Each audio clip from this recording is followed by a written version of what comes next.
Hello everybody and welcome back. My name is Kari and today I'm doing 5 mini book reviews.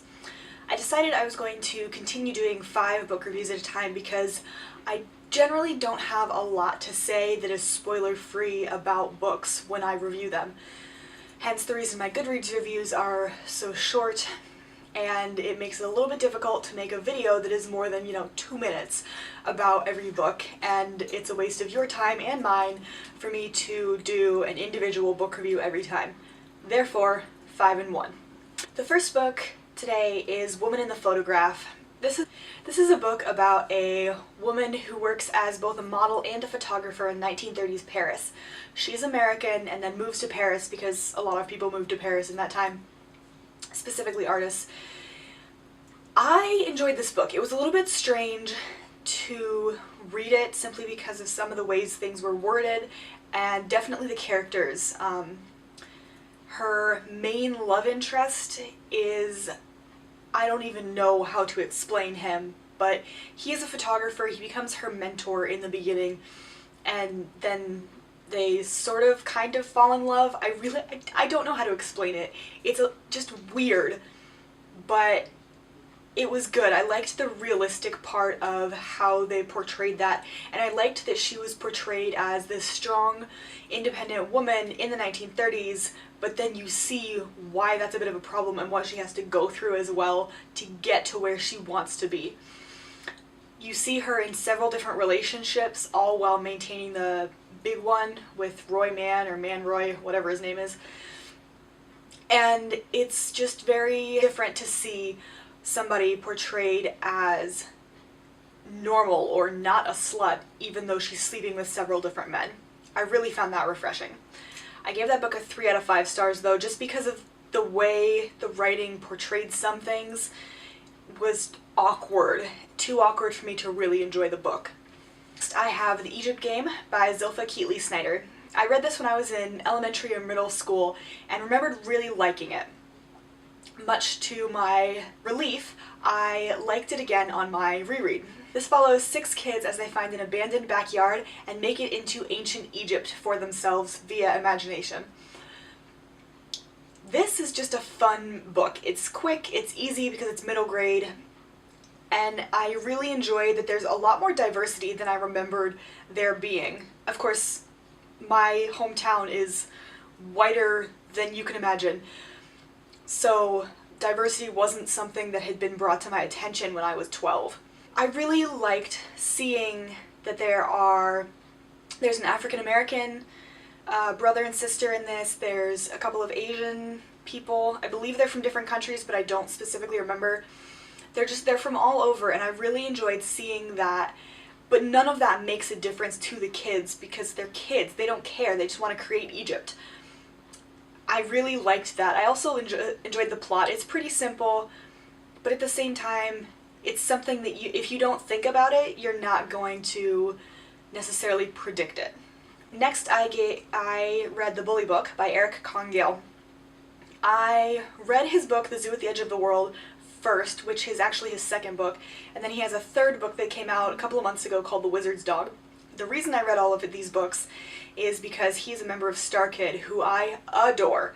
So since they have books, I had to read them.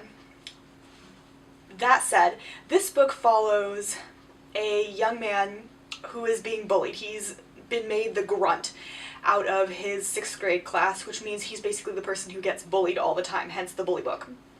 It follows 2 different perspectives.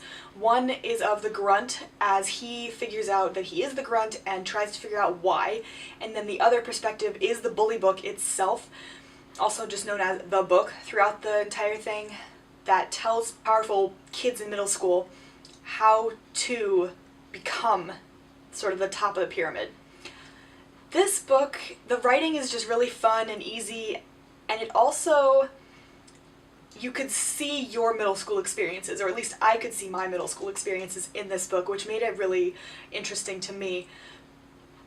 Simply because you see the patterns that kids fall into while showing, there isn't any set reason for it, it's just how we operate as a society, and that's really sad. I liked its portrayal of the bully versus bullier inside. So, by the way, I gave Egypt Game 4 out of 5 stars, and I gave Bully Book 4 out of 5 stars as well. Next up, I read Tower of Dawn by Sarah J. Maas. This book follows Kale and Nesrin during Empire of Storms, except that they are not anywhere near Aelin. They've gone down to the southern continent or somewhere around there to help Kale, basically, and ultimately they end up trying to help and kind of helping Aelin at the same time. I was pleasantly surprised by this book. The writing is much the same, but I like her writing, so that's fine. And it follows them through this very eastern sort of desert Mongolian setting, which I loved. I know that this book redeemed Kale for a lot of people, and he didn't need redeeming to me because he was just a secondary character. And there wasn't much about Nesrin in the other ones, but Nesrin, oh my gosh, I love her. This book, like, I didn't care about Kale. I don't care what he did. I still don't care what he did. But Nesrin, now I need a book that's solely about her because I just love her so much. But yeah, that's Tower of Dawn. I gave this one a 4 out of 5 as well.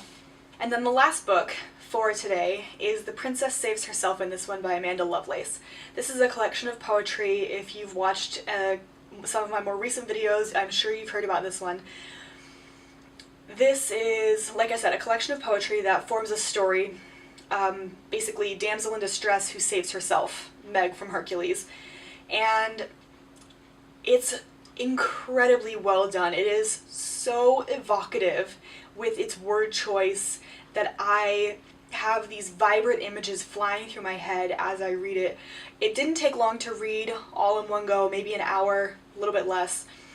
And it's just so strong and competent that it's amazing. You don't see a lot of poetry like this. You don't see a lot of stories like this in general. They can be read independently. They can be read all together. It doesn't matter, which I loved.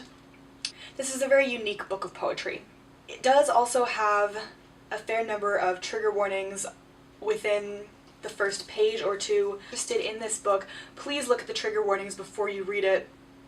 I do suggest reading this book though. It is phenomenal. I gave it a 4.75. On reread, it's going up to 5. That's all I have. Those are my 5 mini book reviews for today. I hope you enjoyed this video. If you did, give it a big thumbs up, and if you want to see more content like this, hit that subscribe button down below. Also, leave my Goodreads link down below if you want to check that out. That's all I got though, so until my next video. Bye!